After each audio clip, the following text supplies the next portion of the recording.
Hey everybody, welcome back to my second channel, Tenza Builds. If you are watching this, make sure you are subscribed to this channel as well as my main channel, Tenza Motorsports. Today we're gonna be doing some ECS tuning. These are some replacement brakes, some OEM replacements for this F25 X3. This is a 2014. We'll be going through and talking about everything that is involved in installing these and show some of the weird quirks that this car has to be able to release the e-brake, things like that in the rear of the car. Also make sure to be following us on Instagram, Tenza_motorsports. This is a 2014. This is actually my parents' vehicle, and we're gonna be going through and talking about why you should be doing this yourself and how expensive it is to have the dealership do it. These right here were purchased through ECS Tuning. I'll have the link to everything that you see here down in the description below. This really is not that difficult of a job, kind of a behind the scenes. All this is empty because I've actually unboxed this already and we've done the other side. I tend to do that in a lot of these videos so that when I go to do the side that I'm showing you guys, I already know roughly what's going on. So we'll get into that in just a moment because the rear is a little bit more complicated than just slapping on the rotors and pads. Real quick though, I want to talk about how expensive it is through BMW to do this. So I have an estimate here. This car recently had its oil changed.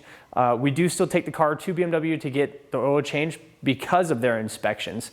So by the time you replace the oil and get an inspection done, it actually ends up being slightly cheaper than doing the oil yourself and then taking the car in and getting an inspection separately. So that's why the car still goes there. And then, like I said, they'll go through the whole car, and they told us our brakes are getting low. This is really just a service estimate for the rear brakes and then a couple other little things here, but I just want to talk about the rear brakes. They quoted us $483 to do the rear brakes. It's not terrible, but we purchased all of this for right around that same price. So you can do all four corners, sensors, pads, rotors. This came with rotor screws, grease, everything you need to do a brake job for basically the same price as having them do just the rear. So literally half, if not a little bit more, because the fronts normally end up being slightly more expensive than the rears.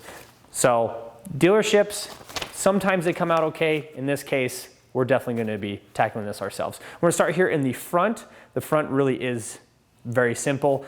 Special tools that you might need that I would see somebody not having, you're gonna need a T40 and T45 torque bit. And I know the torques anymore nowadays aren't really considered special tools, but when you start getting up closer to the T45s, some tool kits don't have that. And then if you've got one, a caliper compressor, we're just gonna be using basically like a woodworking hand vise or a woodworking clamp. That works just fine. You can also do it with a pair of pliers. The rears, you can almost do, I think you can actually do the rears by hand, funny enough, and we'll go over that in just a moment. Other than that, everything else is gonna be pretty standard stuff. So let's go through, we're gonna pull the front tire off and I'll walk you through how to do the brakes.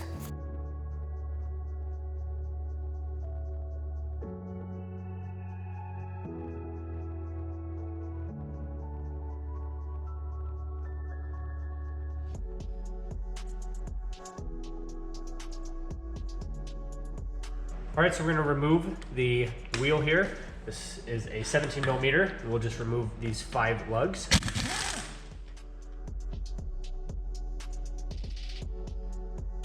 Now the car is gonna have 2 sensors.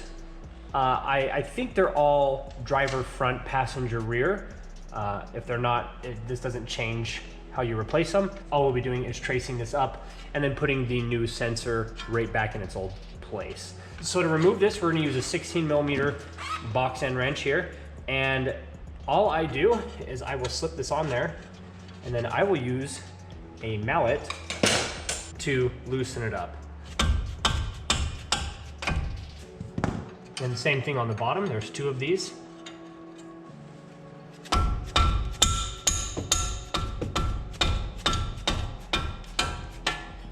And then we'll be pulling those bolts out.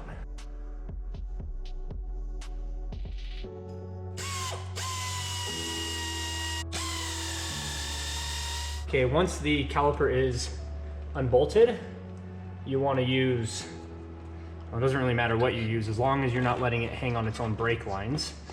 I'm going to be pulling it up here and I've just got a little bungee cord here. And so we'll just loop it through here and have it hold onto the caliper. Next, we're gonna be removing the rotor itself. This, I actually use a T40 to remove this. I've learned over the years that if you use an Allen, it almost strips immediately, no matter how good your screw is here, no matter how new or clean it is, it seems that the Allens like to strip out. So I always start with a Torx T40. If this does strip out, I have a video showing how to fix that. I'll have that linked up here. Now the old rotor's out of the way, because there's just a little bit more room to play with the caliper here. So we want to get this clip off. You can do this by pushing down and towards us. We'll remove this outer brake pad. And then the inner one will just pull straight towards us. Now we have our brake pad sensor hanging on here. I just forgot about that. So I don't know if you can see inside there. There's the sensor right there. So all I'm gonna do is take the flat blade. I'm just gonna pry this out. You can save these sensors. I always recommend just replacing them, but there's nothing wrong with the one that I just removed. And then we'll just put the sensor to the side for right now, and we'll be replacing that later. From here, you can actually just pull this whole caliper bracket towards you. And I've got the bungee cord hanging on that, so I'm gonna move this to a different location here real quick. This is a part that we'll wanna grease when we go to put everything back together. These right here. So that just slides out. Once we have the caliper all by itself, we're actually gonna be compressing here. So if you've got a compressing tool, you'll put it against this and it'll squeeze in. In our case, we're gonna be going this direction. You can use a pair of pliers if you've got a big enough pair of pliers, but I just like to use this. It's not difficult to do. And there we go. Once the caliper is maxed out, now we can start reassembly. So I'm gonna grease these up before we reinstall. The kit did come with these, which is really nice, but make sure you use them. A lot of people overlook these. So you wanna grease up a few areas, because if you don't, you can get the brakes to squeak.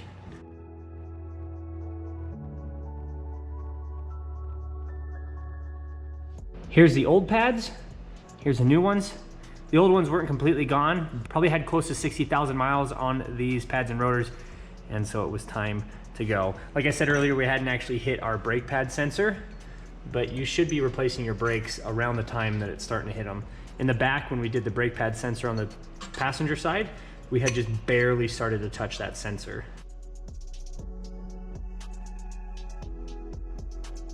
So you'll slide the new pads onto the inside. This pad goes on the outside. And you can do all this before putting the new sensor on, because we'll just reach around the back here, put the new sensor in from there, and your caliper clip.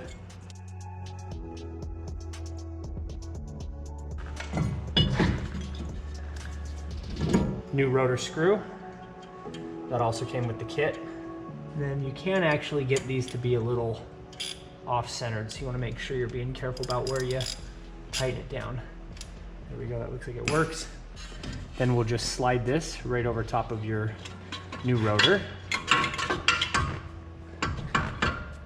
Now we're gonna trace this brake pad sensor and get that replaced.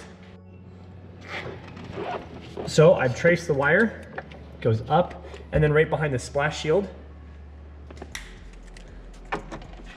you can take a 10mm and just remove a couple of these here to get back behind the splash shield. It's gonna be kind of hard to see, but there is the box. And so this cable right here, we'll come over here and we'll pop the box open. This lower one, it's the gray connector. We'll disconnect that and then rerun the new wire. Here's the new line. I made sure to put it right back where the old one came out of. If you come all the way down to here to the brake caliper itself, let's come down over here. You want to make sure that the side with the little nub is the side facing the brake pad. So it'll go in like this, facing you. All I'm gonna do is lock it into the side of the brake pad. Putting the wheel back on, torquing that down and then going over to the rear. So here is the rear. We've already gone and taken the wheel off, just like the front, taken the rotor, the caliper, same thing, those 2 bolts. Now we're gonna get to where it is slightly different. This one, the caliper bracket doesn't just slide out. You see there's a bolt there, and then there is a nut. That is a 13, and this right here is a 15, and you'll break that loose. Before we take the caliper bracket off all the way, I'm actually gonna loosen up these 2 right here. There's this one here, there's one on the other side, you can see it right there. Those are T30s. The reason for that is once you get the caliper bracket off, it's hard to, like I'm gonna put this back right here and just put 1 bolt just through enough that it'll hold it so I can get those off. Once you remove the caliper bracket, then the caliper is on its own and it's hard to get those 2 bolts removed.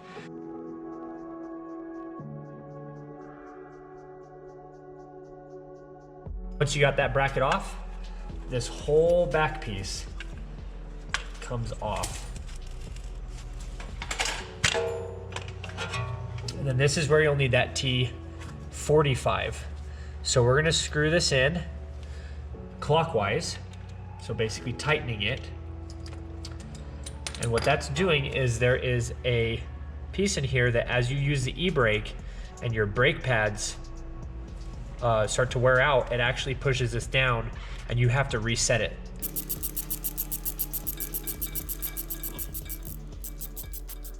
And then it stops. Then from here, all you do is push this back in.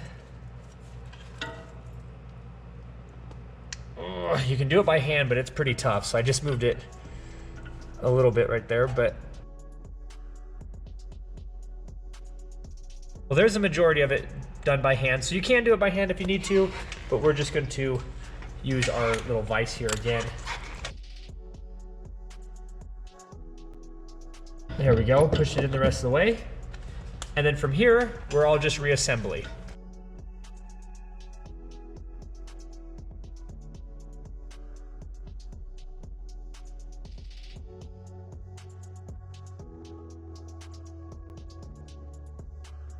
So there you go. It's about a 3 to 4 hour job if you have all the tools and you've done brakes in the past. I didn't want to bore you with, step by step on the rear. We showed you the important parts. Yeah, that rear e-brake, you got to make sure you pull that off or you'll never get that caliper to compress enough to put new pads in there. So I appreciate everybody so much for watching. Any comments or questions down in the comment section below. Again, everything we use today will be linked in the description. Big thanks to ECS Tuning. Fantastic stuff. This again saved us $500, $600, $700 fairly easily taking it to a dealership. And I recommend if you have a car like this is basically the only way to own them once they start getting this old, is to work on them yourself. I really appreciate everybody so much for watching. Again, there are more videos of this car on the channel, so make sure to check those out and we'll see everybody in the next video.